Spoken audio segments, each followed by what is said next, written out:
Top stocks ની details જાણીએ સહયોગી તૃપ્તિ કપૂરિયા પાસેથી. તૃપ્તિ, ગુડ મોર્નિંગ. ક્યાં સ્ટોક્સ આજે ફોકસમાં રાખીશું? ગુડ મોર્નિંગ ચાંદની. આજે હું શરૂઆત ઝી એન્ટરટેનમેન્ટથી કરીશ. નેગેટિવ સમાચાર આપણે સમક્ષ આવતા જોવા મળી રહ્યા છે.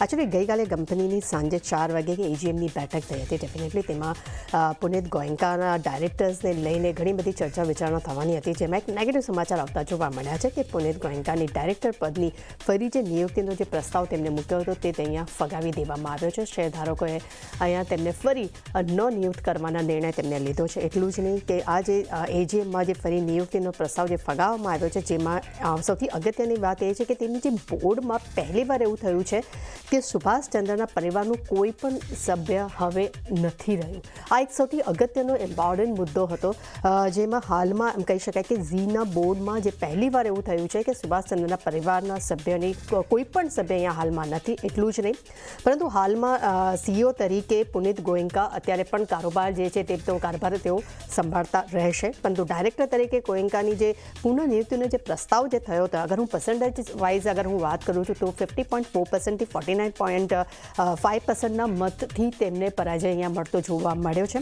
અને 2021માં જ્યારે ઝીના સૌથી મોટા શેર હોલ્ડર્સ નિવેશક તરીકેની પુનિત ગોયંકાને તેમાંથી હટાડવામાં આવ્યા હતા અને ત્યારબાદ આ નિર્ણય કન્ટિન્યુટી જોવા મળી છે. તેમને ફરી એક પ્રસ્તાવ મૂક્યો હતો જે ફગાવી દેવામાં આવ્યો છે અને ઝી એન્ટરટેનમેન્ટ આજે આ કાઉન્ટર ફોકસમાં રહેશે.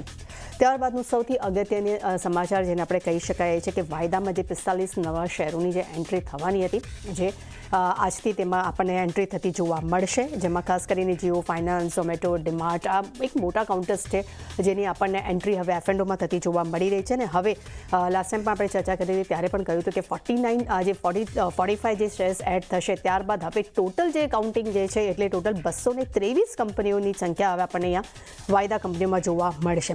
અને ખાસ કરીને ઝોમેટોની અગર આપણે વાત કરીએ છીએ તો નિફ્ટી 50માં તો તેની એન્ટ્રી હવે થઈ શકે છે તેવા પણ અનુમાન જોવા મળી રહ્યા છે. અને ઓલરેડી સેન્સેક્સમાં તો ઝોમેટોની એન્ટ્રી આપણને થતી જોવા મળી જ છે.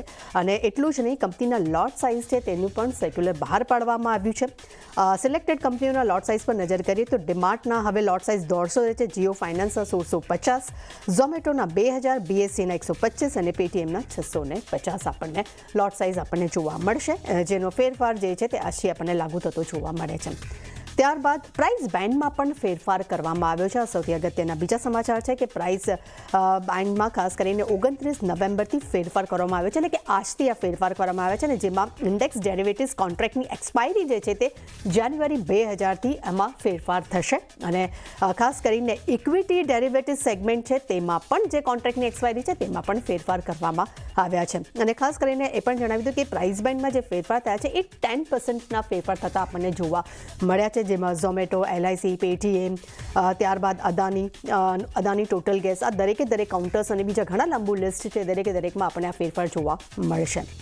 ત્યારબાદ સૌથી અગત્યના સમાચાર છે બીજા, એ છે રિલાયન્સમાં હિસ્સો વધારવાના સમાચાર આપણી સમક્ષ આવતા જોવા મળ્યા છે. તેમને વેવેટેક હિલિયમ નામની કંપની છે તેમાં રિલાયન્સની સબસિડરી કંપનીએ હિસ્સો અહીંયા તેમને વધાર્યો છે. તેમને 21% હિસ્સો અહીંયા તેમને ખરીદ્યો છે અને તેમને $1.2 કરોડ તેમને આ હિસ્સો ખરીદ્યો છે. અને જેમાં ખાસ કરીને Reliance finance and investment USA LLCએ આ હિસ્સો ખરીદ્યો છે, જે રિલાયન્સની સબસિડરી કંપની છે. અને આ WHI એટલે કે આ વેવેટેક હિલિયમ કંપની જે છે તે અમેરિકાની હોલિયમ ગેસ ની એક્સપ્લોઝરની કંપની તરીકે ઓળખવામાં આવે છે. તેનું એ પૂરું કામ કરે છે. અને આ એક પોઝિટિવ સમાચાર આપણે રિલાયન્સના જોવા મળી રહ્યા છે. અને આપણે જોઈ રહ્યા છે 2 દિવસથી રિલાયન્સના કાઉન્ટરમાં આપણને સારી એવી તેજી જોવા મળી પણ હતી. ગઈકાલે માર્કેટમાં ફોલ આવ્યો, જેનો ઇમ્પેક્ટ આપણને રિલાયન્સમાં પણ જોવા મળ્યો હતું.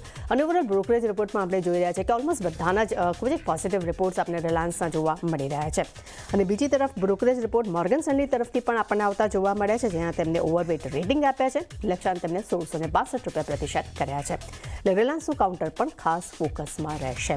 ત્યારબાદ ઇન્સ્યોરન્સ કંપની પર નજર કરીએ. આપણે જોયું કે ગઈકાલે TV18ના એક સમાચાર આવ્યા હતા, જેમાં ખાસ કરીને ઇન્સ્યોરન્સ કંપનીના બેંકમાં જે હિસ્સો ઓછો કરવાના જે સમાચાર બહાર આવ્યા હતા સૂત્રો દ્વારા, જેમાં લગભગ જે કારોબાર જે તે 50% રાખવાની વાત કરી હતી.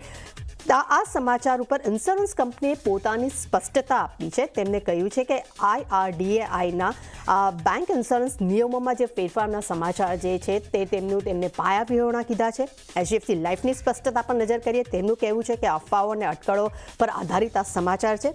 બીજી તરફ SBI લાઈફ અને મેક્સ ફાઇનાન્શિયલની પણ આપણને સ્પષ્ટતા આવી છે.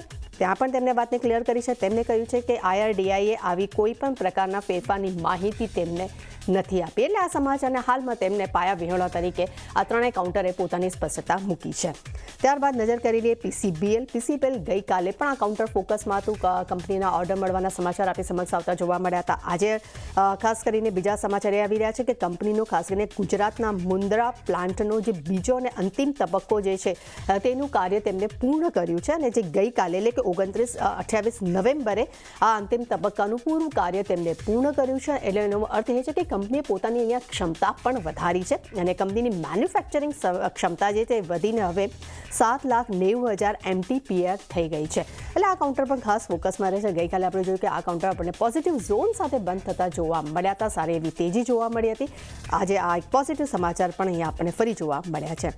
ત્યારબાદ નજર કરી લઈએ ઓટો કંપનીઓમાં, ખાસ કરીને હુન્ડાઈ મહિન્દ્રા જેવી કંપનીઓમાં. ગઈકાલે જ સમાચાર હતા કે 7,300 કરોડના ફંડ એમને જે ફટકારવામાં આવવાના સમાચાર આવ્યા હતા તેના પર હુન્ડાઈ મહિન્દ્રા અને બીજી ઘણી બધી ઓટો કંપનીઓએ પોતાની સ્પષ્ટતા આપી છે. તેમણે કહ્યું છે કે આ જે સમાચાર છે તે પાયા વિહોણા છે. આ સમાચાર તેમણે ખંડન કર્યું છે. એટલે આ આજે ઓટો કંપનીઓ પણ આપણને ફોકસમાં જોવા મળી શકે છે.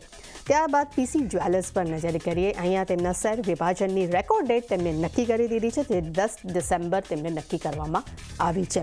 અને છેલ્લા કાઉન્ટર પર નજર કરી લઈએ છે ફાઇન ઓર્ગેનિક.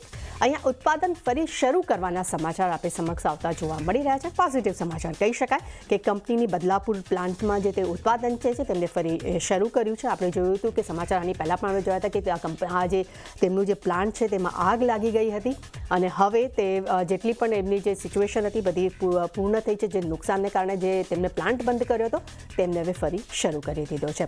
એટલે ચાંદની આજે ખાસ કરીને ઝી એન્ટરટેનમેન્ટ, એફેન્ડો, રિલાયન્સ, ઇન્સ્યોરન્સ કંપનીઓ, ઓટો કંપનીઓ આજે ઘણા બધા જે છે જેમાં આજે આપણને સારી એવી મુવમેન્ટ જોવા મળી શકે છે.